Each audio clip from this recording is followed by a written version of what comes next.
Hey everybody, it's Christy with Christy Artistry. Thank you for joining me tonight. For those of you that are familiar with my videos, so my mother-in-law, my brother-in-law, my sister-in-law have now gone back to Florida.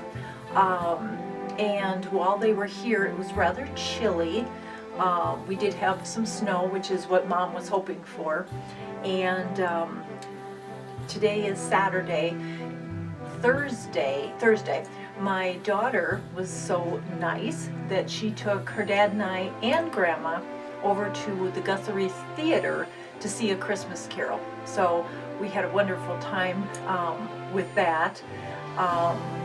While we were there, we all went to see the Christmas lights down at Seaver's Maze, that's south of the Twin Cities. It's a popular place they do fall festivals, so they have the corn maze and all kinds of things for the kids to do. And then in the wintertime, they dress it up with all kinds of beautiful Christmas lights. So we went down there and saw that. Now, like I said, they're gone. And the funny thing is today is Saturday. They left, we dropped them off at the airport yesterday morning. And today in Minnesota, after having our snow and our cold, it is raining. It snowed a little bit this morning, then it was sleeting. Now I can hear it's raining, and then later on all that will freeze and it's going to get slippery out there, I'm sure. So this next coming week we are actually supposed to be in the 30s, so like 35, 36, so right on that cusp of where it's, if they say 35, it can be, 32, and it's just on that cusp of that freezing and where everything freezes. So we have to be careful this week. Also, I can't remember which day. I think it's Tuesday. We're also supposed to get the biggest snowstorm that we've had so far. So we've got a lot going to happen this week for us here in Minnesota, but we'll see, because snowstorms, depends on where you are in the state. They could stay up north, they could stay right where we are near the Twin Cities, or they could dip below like they did last week. So we'll just have to wait, watch the weather, and we'll see. So before we begin, I wanted to show you the dried results of our ultramarine blue and metallic gold, white, and with our black background. Our little, I'm going to call it a cup pour. It was kind of a cup pour. So here is the dried results of that. Real pretty. I love the colors, and I honestly think that this one, if done again, would look really good on like a 20 by 20 painting. I really like the colors. I think it would be like an eye-catching painting for a large wall. So I really do like that one. But I wanted to show you that one. So tonight we are actually going to be working on a 16 by 20, and I'm going to run it horizontally today. And I am going to prepare the canvas, and then I'm going to bring you down and we're going to get started for tonight. So I'll be right back.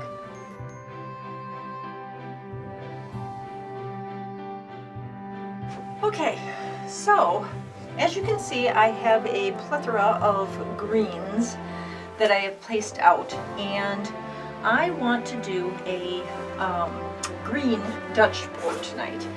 And I took out most of my greens. I put some of them away that I'm absolutely not going to put in here, like lime green and metallic I had mixed up for another pour. But I have basically a good variety of greens out. So what I have taken out is, I have taken out my deep green by Artist Loft. I have taken out my Artist Loft phthalo green. I have taken out my Academy Acrylic Turquoise Green. I have taken out my Deco Arts Peacock Pearl, which I love, Aquamarine Metallic. I have taken out my Liquitex Basic Bright Aqua Green, and I also pulled out my Master's Touch Ocean Green. So I'm going to do a white background. So I'm thinking with the white background, first of all, this is the only Master's Touch of all of these, and it doesn't always play nice with all my other paints. So being it's already a very light green, if I'm using white background, these colors will lighten. So I'm going to take that one out. Okay, now on the other spectrum, I have two dark greens. So if I'm using white with this dark green, I could end up with this dark green. If I use this dark green with white, excuse me, I will end up with something between here and there. So I'm going to take out the phthalo because I still would like some dark green in here as a highlight, but if I'm going to end up with this color anyway, and this is going to fade to this or this, we don't need it. So we're going to take that out. Which will leave us one aqua, one dark green, which I love together, and then our choice of the turquoise, because I feel like this is the center color. And then I don't think we really need both of these. The metallic aqua is more on the green side than the Deco Art Peacock Pearl, but I really like the Peacock Pearl, the way it shimmers. So I'm going to leave in the Peacock Pearl and take out the metallic aquamarine. Okay, so we've got our greens chosen.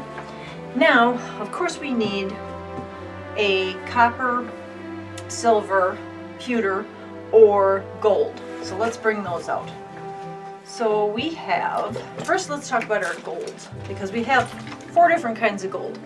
We have our Splendid Gold by Deco Art, okay, really bright gold. We used it on this painting.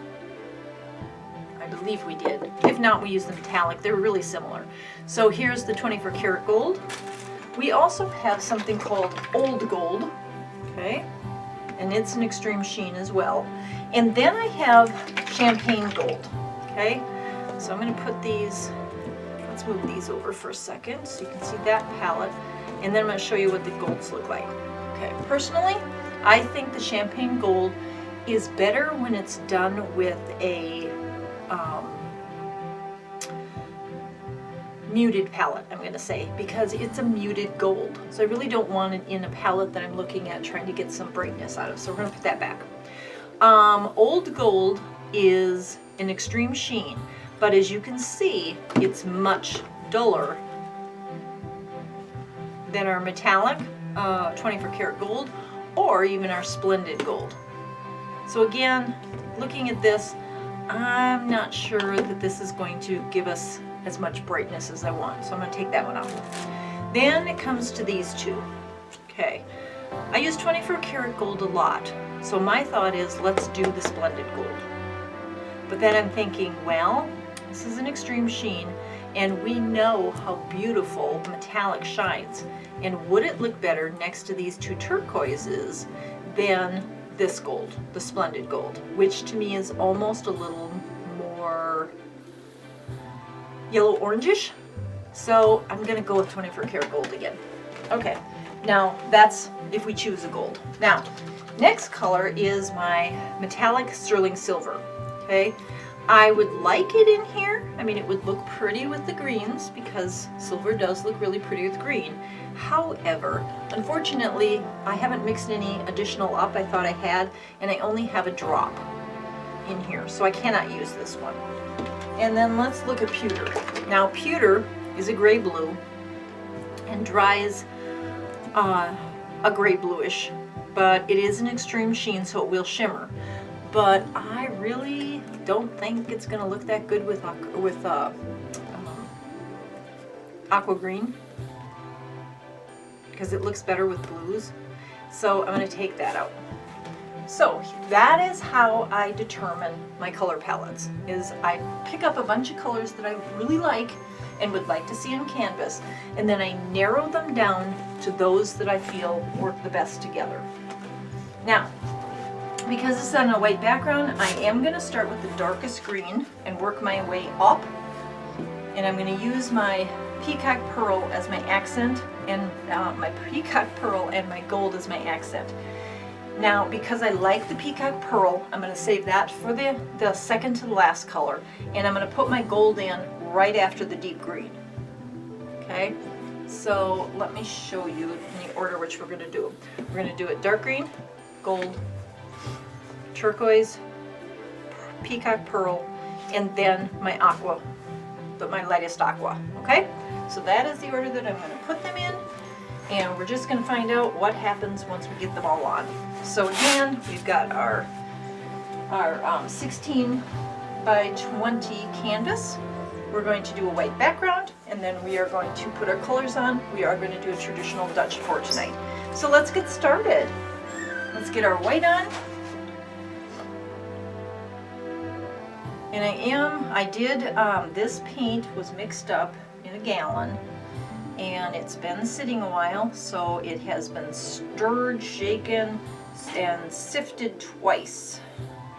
And yes, I do mean sifted. The paints, when they're sitting in your jars or your bottles or your whatevers you use, if you don't use them right away, they need to be strained.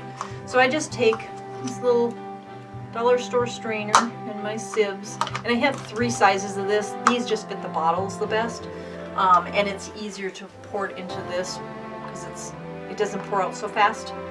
So I did this twice to make sure that there are no lumps or bumps in my paint tonight. Okay, let's blow out our background, and then we'll get started. So I'm going to flip over to the dryer I plan to use tonight, which is the Revlon, because the flower dryer with this paint that I did strain, I know what paint it is, and the flour tends to dry it too quickly. Okay, so let's get this blown out, and then we'll get started on our Dutch pour. Here we go.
Okay, so in case you're wondering why I sifted it and then poured on so much and then blew it all off, is I want to make sure that I have coverage all around the sides and everything, and that I also blew off the excess so that I don't have excess paint on here that's going to suck up all my colors.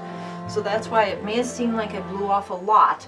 And if I find that there is a lot on the table, which I don't really see, I would scoop it up and use it again. Strain it, or scoop it up, strain it, and use it again. But I don't see that, so I'm not going to do that. All right, we've got our white on. We're going to torch the white now so that we can make sure that all the bubbles are out. Because as I said, I shook and shook and shook this before I strained it. There's bubbles popping up.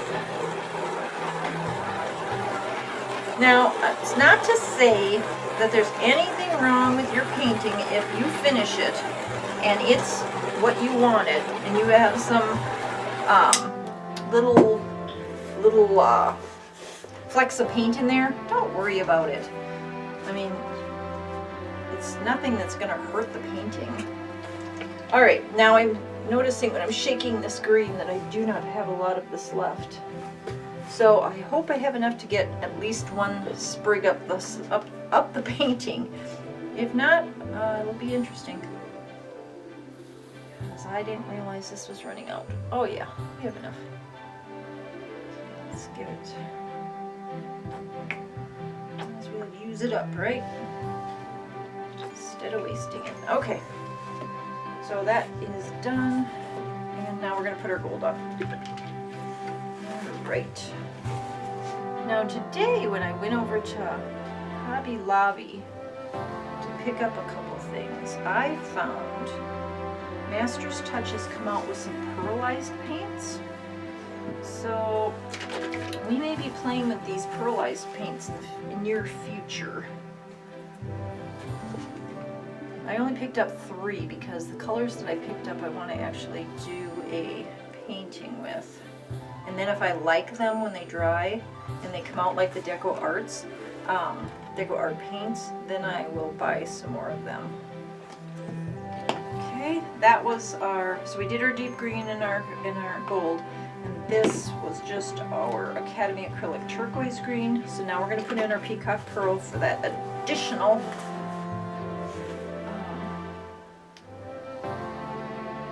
cells and shimmer.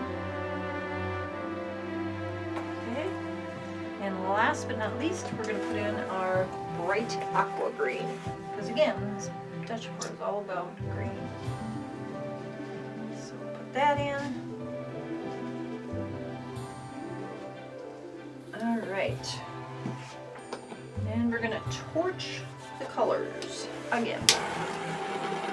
Now torching the colors also not only gets out the bubbles that are in the colors, but also gets those metallics to start making their cells if they're going to. Okay, so I did see right here. Can't tell if that's a bubble. No, that was a bubble. Okay, so let's take that little chunk out. Do you see that bubbles popping up? So we're going to torch it again. I want to take care of those bubbles now so that the cells come, but I don't end up with a bunch of white bubbles in the middle of my colors. Okay, there we go. So I'm going to move colors out of the way, and then we'll get to blowing this out.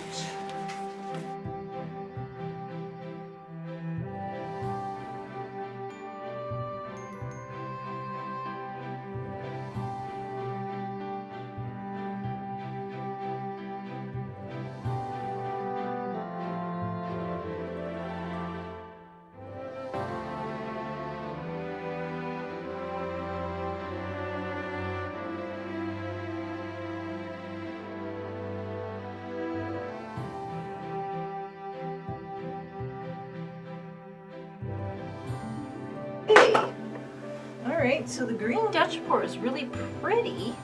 My white is really thin. And I do see some bubbles.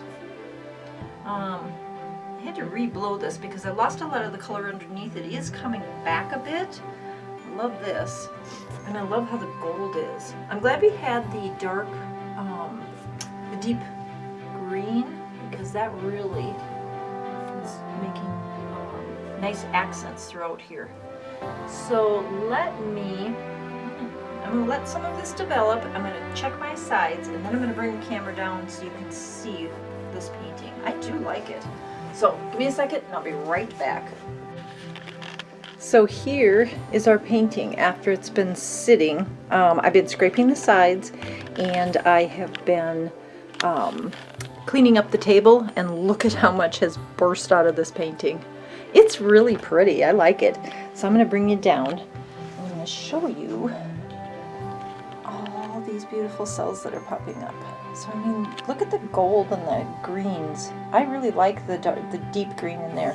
It gave it a really nice accent, I think. So here's a bunch of cells. They're still popping.